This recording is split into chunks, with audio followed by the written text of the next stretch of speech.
definitely respect more the contractors that I worked for in the past to know that this is not cheap, one, and it wasn't anything that I thought of because material is expensive. Right, yeah. I mean, not to mention that... And the labor, I'm sorry. That's another thing. I would put in the time for the hours that the workers did, and again, it wasn't coming out of my pocket, so whether they worked a 35-hour week or 40-hour week, it didn't matter.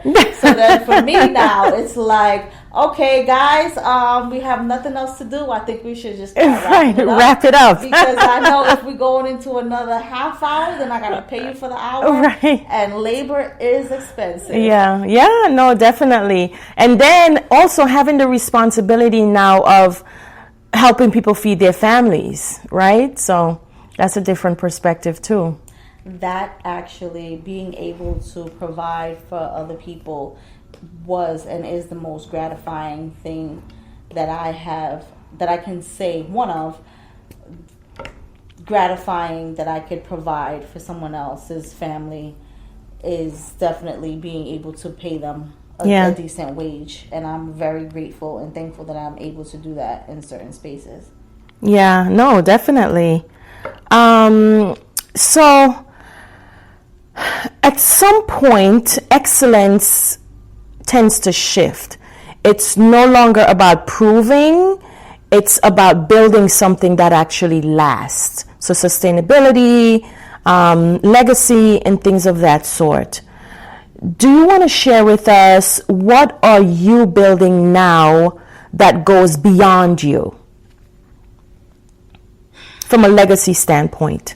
So what I hope to leave behind from a legacy standpoint is basically just inspiring other women, and not just women alone, just people, because life can get very hard, and despite whatever circumstances you're going through, the situation, just to keep pushing. Like, I always think that there's always someone that has a worse situation than yourself, so kind of lead with that.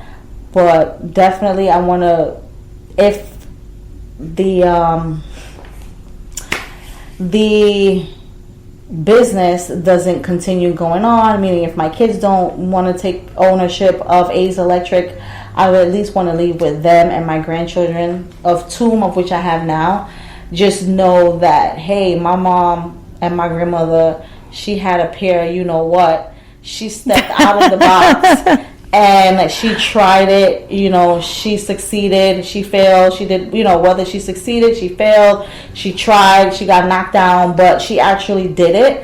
Not a lot of people come out of their comfort zone and try to operate a business, you know, so at least they can remember that their grandma was tough. Right. No, definitely. I can attest to that too. What about the people that work for you, like on your team or as part of your business, as your employees? How do you want them to say that you led? Like, what would be the legacy or the impact that you have on those folks?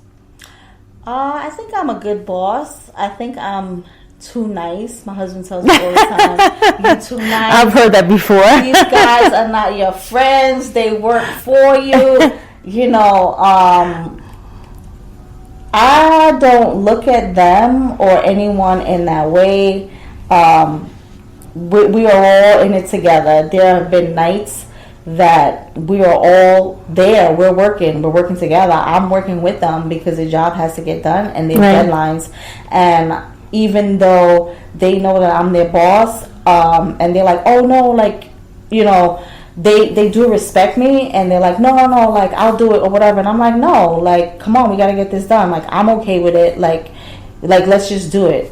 Again, there's the just do it part. But I think they're going to remember me and appreciate me as being a kind and basically someone who gets it, you know?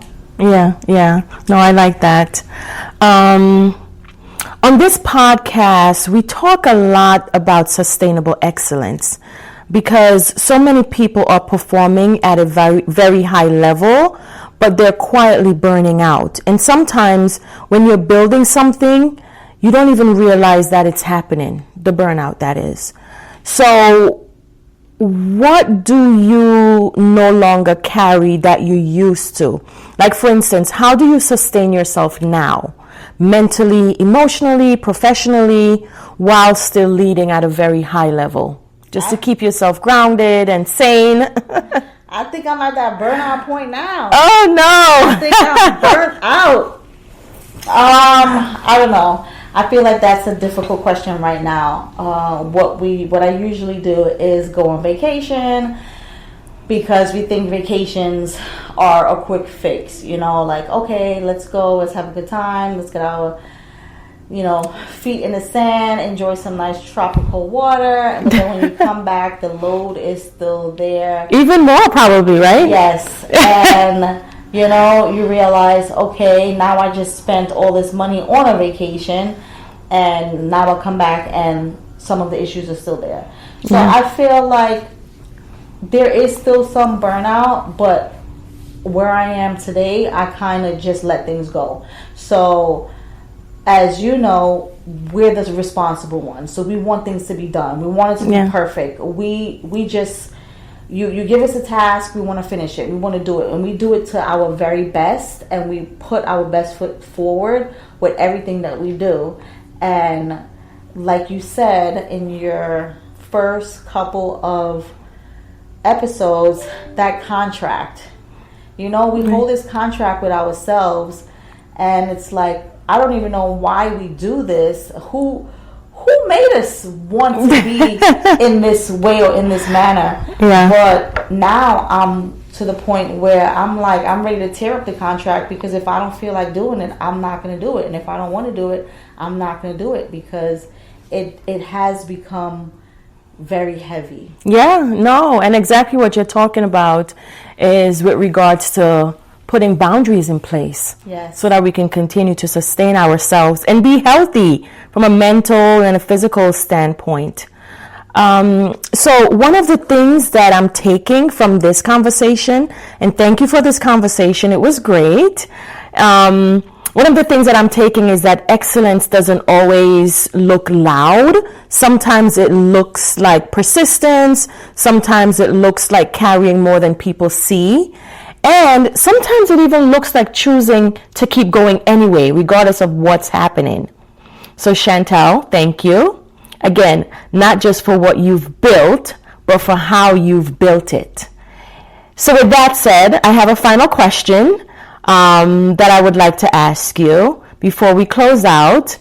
If you could leave listeners with one thing, for the person who's performing, for the person who's achieving, showing up, but feeling the weight of it, what would you want them to remember?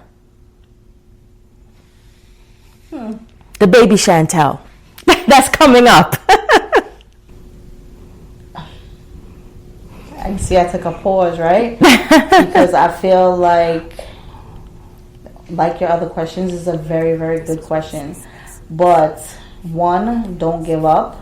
And I don't know how much of you have watched my episode on Inside Success, which is now aired in Women on Power. But don't give up. If there's something that you are passionate about and you want to do, just do it. Just do it. I hope I don't get a Nike thing for me saying that, no copyrights or whatever. But actually, just, I can't say it in no more words but keep going. Don't stop, because the world doesn't stop, and you don't want to live with regrets, later on in life, the wouldas, the shouldas, the couldas, because life is too short to live in regrets. So you have the time now, you only have one life to live, just do it. Right. Yeah, no, definitely. I can attest to that. And I really appreciate you sharing those particular nuggets. Now, this is Restless Excellence, where we don't just talk about success, we also talk about the cost of it, the truth of it, and how to redefine it in a way that actually sustains us. I'll see you all in the next episode. Thank you.